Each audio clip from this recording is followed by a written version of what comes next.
હર ઘર તિરંગા અભિયાન અંતર્ગત કચ્છના અંજાર નગરપાલિકા અને વહીવટીતંત્ર દ્વારા ભવ્ય તિરંગા યાત્રાનું આયોજન કરવામાં આવ્યું હતું। રાજ્યમંત્રી ત્રિકમભાઈ છાંગા, પાલિકા પ્રમુખ ધર્મિષ્ઠાબેન ખાંડેકા અને ત્રિકમદાસજી મહારાજના હસ્તે ભારત માતાની આરતી ઉતારી યાત્રાનો પ્રારંભ કરાયો હતો।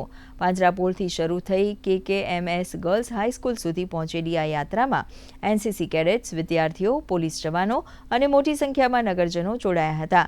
મંત્રીએ યુવાનોને ભારતને વિશ્વગુરુ બનાવવા આહવાન કર્યું હતું અને શહીદોને યાદ કર્યા હતા। પ્રાંત અધિકારી ચૌધરીએ સૌનો આભાર માન્યો હતો। આવા પ્રકારની યાત્રાઓના માધ્યમથી દેશની જે કંઈ આવતી પેઢી છે, બાળકો છે, વિદ્યાર્થીઓ છે, યુવાનો છે, એમાં દેશદાઝની ભાવના પેદા થાય।